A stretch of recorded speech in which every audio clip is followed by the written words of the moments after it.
तो हमारा एपिसोड 3 का स्टार्टिंग भी वहीं से होता है जहाँ पर हमारा एपिसोड 2 एंड हुआ था। यानी कि शो ची अब हमारी शो किंग यू को हील करने वाला था। वो क्या करता है कि कई सारी नीडल्स को निकाल के शो किंग यू के पीठ में चुभो कर उसे हील कर लेता है। और जब वो वहाँ से हील हो जाती है तो क्या होता है कि शो ची उठ के वहाँ से जाने लगता है। और तभी शो किंग यू पूछती है कि तुम कहाँ जा रहे हो। तो वो बोलता है कि तुम जैसी पावरफुल लड़की को हील करने के बाद मेरा तो लगभग पूरा एनर्जी लॉस हो गया, तो जा रहा हूँ किसी तबेले में बैठ के आराम कर लूंगा या फिर किसी कुत्ते के घर में। और ये सुनकर शो किंग यू को काफ़ी बुरा लगता है और वो बोलती है कि ठीक है, तुम्हें कहीं जाने की जरूरत नहीं है, तुम यहीं पर सो सकते हो। और क्या होता है कि वो दोनों वहीं पर सोने लगते हैं। लेकिन शो किंग यू भी चालू थी, उसको पता था कि ये ज़रूर कोई हरकत करेगा, तो वो क्या करती है कि बीच में एक तकिया लगा देती है पहले से ही। और जब वो दोनों सो रहे थे तभी शौची बोलता है कि क्या तुम मेरे लिए फ्रोजन क्लाउड सेक्ट से 3 तरह के मेडिसिनल आइटम्स ला सकती हो। और वो इन 3 मेडिसिनल आइटम्स के नाम बताता है। तभी शो किंग यू शॉक हो जाती है, बोलती है कि ये तो काफ़ी ज़्यादा मुश्किल है ढूंढना, लेकिन फिर भी मैं कोशिश करूंगी कि इसे ढूंढ के तुम्हारे लिए ला सकूं। और वो दोनों वहीं पर सो जाते हैं। जब शौची सो रहा था तो वो सपने में देखता है कि वो शो किंग यू को किस करने वाला था। और जैसे ही वो किस करने जा रहा था क्या होता है कि किसी ने शॉकिंग बेल को बजा दिया और उसकी नींद खुल जाती है। और फिर वो बोलने लगता है कि किस कमीने ने अभी के टाइम पे शॉकिंग बेल को बजा दिया। और उसके अगले सीन में हमें दिखाया जाता है कि ये बेल बजाने वाला कोई और नहीं बल्कि शाओ क्लैन का फर्स्ट एल्डर था। और वो वहाँ पर सेकंड एल्डर के साथ खड़ा था। तभी वहाँ पे थर्ड एल्डर घुस के पूछते हैं कि आखिर आपने इतनी जल्दी शॉकिंग बेल को क्यों बजाया, आखिर क्या बात है। तो तभी फर्स्ट एल्डर बोल पड़ता है कि शव सेक्ट से लेटर आया है और कल यंग मास्टर यहाँ पर आएंगे और एक किसी लड़की को यहाँ से चुन के ले जाएंगे शव सेक्ट में, जो कि वहाँ जाके अपनी कल्टीवेशन को आगे बढ़ाएगा और प्रैक्टिस करेगा। ये सुनकर थर्ड एल्डर काफ़ी ज़्यादा खुश हो जाते हैं क्योंकि वो एक पावरफुल प्लेस था और वहाँ पे कई सारे मेडिसिनल आइटम्स मिल सकते थे, जिस वजह से क्या होता है कि शौची की कल्टीवेशन को वापस से रिपेयर किया जा सकता था, यानी कि उसकी मिस्टिक वेंस को। लेकिन तभी सेकंड एल्डर क्या करता है कि टांग अड़ा देता है। अब बोलने लगता है कि साउथ सेक्ट एक काफ़ी ज़्यादा रेप्यूटेटेड जगह है, वहाँ पर अगर हम किसी भी नालायक को ऐसे वैसे भेज देते हैं तो हमारा नाम खराब होगा, इसलिए मैं चाहता हूँ कि आप मेरे पोते को भेजें, जेड ड्रैगन को। और इसी बात पे वो शौची की कुछ ज़्यादा ही बुराई कर देता है। और ये सब सुनकर क्या होता है कि फर्स्ट एल्डर भी राजी हो जाते हैं, कहते हैं कि ठीक है, तो शौची नहीं जाएगा बल्कि जेड ड्रैगन जाएगा।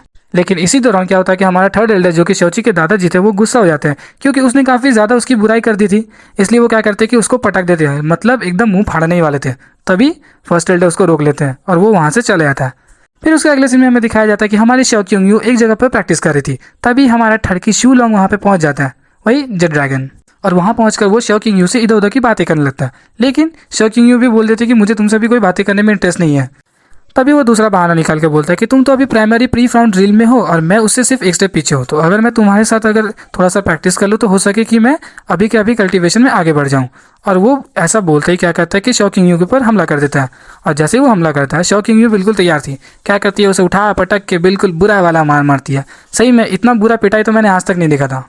लेकिन एक थूथूर आदमी तो थूथूर ही रहेगा। वो इतना ज़्यादा पिटने के बाद भी बोलता है कि मुझे नहीं पता था कि तुम इतनी पावरफुल हो और अब मैं सीरियस होने जा रहा हूँ, इसीलिए तुम अब तैयार हो जाओ। और फिर आगे बढ़ता है और जैसे ही आगे जाता है वो फिर उठा पटक के बहुत बुरा मारती है और मार पीट कर उछाल देती है हवा में और वो सीधा जाके गिरता है शौची के पैरों में। तभी शौची भी ओवर एक्टिंग करते हुए बोलता है अरे अरे तुम्हें क्या हुआ। तो वो बोलता है नहीं नहीं कुछ नहीं, मैं बस कुछ ज़्यादा पावरफुल प्रैक्टिस कर रहा था जिस वजह से मैं हवा से नीचे गिर गया और उसका दांत भी वहीं पर टूट गया था। और शौची को लेकिन पता था कि ये मेरी बीवी के साथ छिड़कानी करने आया था और वो उसकी अच्छी तरीके से पिटाई कर दी है। और फिर वो दिन आ गया, हमारा वही शव सेक्ट से एक यंग शव मास्टर आ गया था। और वो जैसे ही यहाँ पर पहुँचता है और ये बात की खबर फर्स्ट एल्डर सेकंड एल्डर को जैसे ही पता चली, वो क्या करते हैं कि उसकी चापलूसी में लग जाते हैं।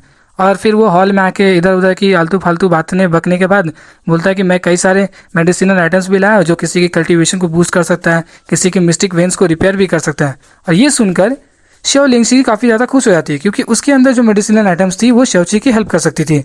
और आपको पता ही है कि शव लिंगशी काफ़ी ज़्यादा अच्छी है शवची के प्रति। और तभी वो शव सेक्ट का जो यंग मास्टर था उसकी नज़र पड़ती है शव लिंगशी के ऊपर और वो काफ़ी ठड़क बड़ी नज़रों से उसको देखकर आगे बढ़ने लगता है और वहाँ जाके कई सारे उल्टे पुल्टे बात करने लगता है। तभी उसके जो थर्ड एल्डर थे यानी कि शवची के दादाजी उसको रोकने के लिए आगे बढ़ रहे थे, लेकिन सेकेंड एल्डर उसको रोक लेते हैं। लेकिन तभी क्या होता है कि शवची बीच में आके यंग मास्टर को रोक देता है ज़्यादा नौटंकी करने से। और ये सब चीज़ों को सू लॉन्ग बिल्कुल ध्यान से देख रहा था। और फिर वो क्या करता है कि यंग मास्टर के कमरे में जाके शव लिंगशी के बारे में सब कुछ बताता है और ये भी बताता है कि शव लिंगशी शव क्लैन की सबसे सुंदर लड़की नहीं है, उसके अलावा एक और है। और उसको बताता है शव किंग यू के बारे में। फिर वो दोनों क्या करते हैं कि शव किंग यू को देखने आते हैं और उसे देखकर यंग मास्टर तो बिल्कुल पगला ही गया था। और जब जू लॉन्ग उसे बताता है कि ये शादी कर चुकी है शव ची से जिससे तो कल्टीवेशन भी करने नहीं आ सकता और वो कभी कर भी नहीं सकता, तो ये सुनकर वो बिल्कुल पगला जाता है। बोलता है कि इतनी सुंदर लड़की किसी नालायक के हाथ में कैसे हो सकती है, इससे तो मैं ही शादी करूंगा। और फिर वो दोनों इस प्लानिंग में लग जाते हैं कि कैसे शवची और किंग यू को अलग किया जाए। और फिर रात का समय आ जाता है। शाओची अब शाओ किंग यू को फिर से हील कर रहा था और हील करते करते क्या होता है कि वो उसकी पीठ पर बेहोश हो जाता है। और जैसे वो बेहोश होता है तो शाओ किंग यू को लगता है कि ये फिर से कोई हरकत कर रहा है। और जैसे वो पीछे मुड़ती है तो वो देखती है कि वो वहाँ पर बेहोश पड़ा हुआ है। फिर वो क्या करता है कि उसे खींच के बेड पे लेटा देती है और वहाँ पे उसको हील करने लगती है। और जैसे ही वो होश में आता है तो उससे पूछती है कि तुम्हारे पास तो इतनी अच्छी मेडिसिनल नॉलेज है, तो तुम मेडिसिन के कंपटीशन में भाग क्यों नहीं लेते हैं। तभी शाओची बोलता है कि मुझे इन सब चीज़ों में इंटरेस्ट नहीं है। तो शाओ किंग यू बोलती है कि तुम्हें इंटरेस्ट रखना चाहिए, क्योंकि अगर तुम इसमें कंपटीशन में भाग लोगे तो हो सके इन फ्यूचर तुम शाओ क्लैन के मास्टर भी बन सकते हो और साथ ही साथ अपने मिस्टिक वेन्स को रिपेयर करने का कोई तरीका भी ढूंढ सकते हो। क्या है इसका इलाज, तुमको क्या पता है। तभी शाओची बड़े उत्साह के साथ बोलता है कि हाँ, इसका एक इलाज है। तो किंग यू पूछती है कि क्या है इसका इलाज। तो वो बताता है वहाँ पर, तुम मुझे किस करो और मेरी सारी बीमारियाँ ठीक हो जाएगी। और वो वहीं पे क्या करती है कि एक तबड़ा खींच के देती है शाओची को और वो वहाँ पे चिल्लाने लगता है। और फिर सुबह का समय आ जाता है। यंग मास्टर एक जगह पर बैठ के बोलते हैं कि फर्स्ट एल्डर को कि तुम जाओ वो सारे के सारे मेडिसिनल आइटम्स लेके आओ जो मैं लेके आया था, ताकि मैं उसे इन लोगों के बीच में बांट सकूं। और तभी वहाँ पे फर्स्ट एल्डर बोलता है कि वो मेडिसिनल आइटम्स चोरी हो चुकी है, मैंने उसे मेडिसिन के रूम में रखा था। और फिर ये एपिसोड यहीं पे खत्म हो जाता है। तो आज के इस वीडियो में इतना ही रहा। तो मिलते हैं आपसे नेक्स्ट वीडियो में और मैं जल्दी से जल्दी ट्राई करूँगा कि इसका एपिसोड 4 भी अपलोड कर दूँ। तब तक के लिए गुड बाय।